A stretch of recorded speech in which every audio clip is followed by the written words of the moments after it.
दोस्तों, आज की कहानी है परिवार और माँ, जिसमें 3 भाई और एक बहन रहते हैं। तो चलिए, एक गांव में एक सुखी परिवार रहता था। उस परिवार में 3 भाई और एक बहन थी।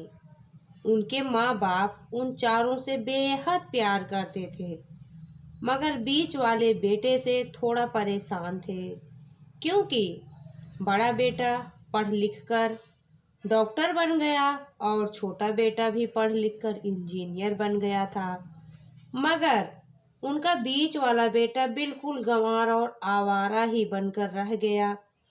अब उनके 2 बेटे डॉक्टर और इंजीनियर ने शादी भी कर ली थी और कुछ महीनों के बाद ही उनकी बेटी की भी एक अच्छे घराने में शादी हो गई थी। मगर बीच वाला बेटा अभी भी कुंवारा ही था, क्योंकि वो बिल्कुल अनपढ़ था और कहीं पर मजदूरी का छोटा सा काम करता था। इसलिए उसे शादी के लिए कोई भी लड़की नहीं मिल रही थी और उसके माँ बाप उससे बहुत परेशान हो चुके थे। अब जब भी उसकी बहन अपने मायके आती तो पहले वो अपने डॉक्टर इंजीनियर भाइयों से मिलती थी, मगर बीच वाले भाई से वो बहुत कम मिलती थी, क्योंकि वो उसे ज़्यादा पैसे नहीं दे पाता था। लेकिन फिर भी वो अपनी बहन से बहुत प्यार करता था। अब उनके पिताजी की बीच वाले बेटे की शादी किए बिना ही मृत्यु हो गई। उनकी माँ ने सोचा कहीं अब किसी के मुंह से बंटवारे की बात न निकले, इसलिए अपने ही गांव की एक सीधी सादी लड़की से अपने गंवार लड़के की शादी करवा दी। शादी होते ही न जाने क्या हुआ, अब उसका अनपढ़ बेटा पूरा मन लगाकर काम करने लगा और पहले से कहीं ज्यादा मेहनत भी करने लगा। अब तो उसे कोई भी दोस्त बुलाने आता तो वो उसे यही कहता था कि भाई, पहले तो मैं जैसे तैसे अकेला कमा कर खा लेता था, मगर अब मेरी शादी हो गई है तो मुझे अपनी पत्नी के लिए भी कमाना पड़ता है और कल को आने वाले बच्चों के लिए भी तो कुछ जोड़ना ही पड़ेगा। इसलिए दोस्त, अब मैं तेरे साथ नहीं घूम सकता। ये कहकर उसका गंवार लड़का सीधा अपने काम पर निकल जाता है। अब उसके दोनों भाई डॉक्टर और इंजीनियर आपस में ये बात करते हैं कि हम दोनों तो उस गंवार से कहीं ज़्यादा पैसे कमाते हैं, इसलिए हम सब घर और ज़मीन का बंटवारा कर लेते हैं और उस गंवार से अलग हो जाते हैं, क्योंकि अब वो हमारे बराबर कभी नहीं कमा सकता। इसलिए उन दोनों भाइयों ने अपनी माँ के लाख मना करने के बावजूद भी बंटवारे की तारीख तय कर दी और उन्होंने अपनी बहन को भी बुलवा लिया और अपने गंवार भाई से भी कह दिया कि आज तुम अपने काम पर मत जाना, क्योंकि हम सब आज घर और जमीन का बंटवारा करेंगे। उसी वक्त उसकी बहन भी आ जाती है। तभी उसका गंवार भाई कहता है कि तुम लोग बंटवारा कर लो, मुझे जो भी देना हो दे देना, मैं शाम को आकर अंगूठा लगा दूंगा। तभी उसकी बहन कहती है, अरे बेवकूफ, तू तो अनपढ़ ही रहेगा, जमीन का हिस्सा तो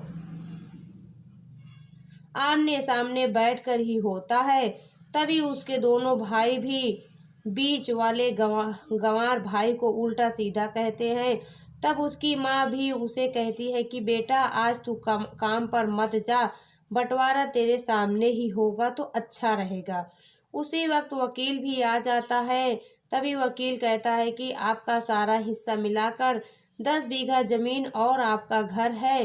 अब ये बताओ कि किसको कितना हिस्सा देना है, मैं उसी हिसाब से बंटवारे के कागज बना दूंगा।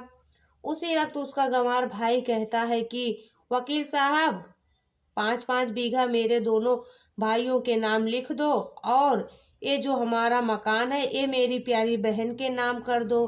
तभी उसके दोनों भाई और बहन पूछते हैं कि और तू हिस्से में क्या लेगा। तभी उसका गंवार भाई कहता है कि मेरे हिस्से में मेरी प्यारी माँ है ना।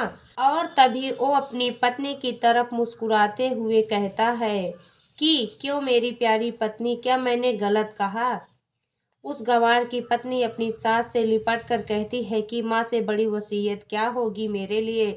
और उसी वक्त उसका गंवार पति भी अपनी माँ से लिपट जाता है। गंवार बेटे बहू के इसी प्यार ने जमीन जायदाद के बंटवारे को एक सन्नाटे में बदल दिया। तभी बहन अपने गंवार भाई के गले लगकर रोते हुए कहती है कि माफ कर दो भैया, मैं आपको समझ नहीं सकी। तभी उसका भाई कहता है कि मेरी प्यारी बहन, इस घर में जितना अधिकार हमारा है उतना ही अधिकार तेरा भी है। और रही बात बंटवारे की, तो बंटवारा नहीं करने से हमारा जीवन रुक तो नहीं जाएगा। क्यों करते हैं हम बंटवारा? क्या हम एक साथ मिलकर नहीं रह सकते, जैसे हम बचपन में मिलकर रहते थे? एक साथ मिलकर रहने को ही तो कहते हैं एक अच्छा परिवार। और उस अच्छे परिवार को संभालती है एक माँ। तभी उसके दोनों भाई भी बहुत शर्मिंदा होते हैं और वो बंटवारे के सभी कागज फाड़ कर फेंक देते हैं। और उस दिन के बाद से ही उनका परिवार खुशी खुशी एक साथ ही रहने लगा। तो दोस्तों, ये थी परिवार और माँ की एक सच्ची कहानी। आपको कैसी लगी कमेंट बॉक्स में ज़रूर बताएं।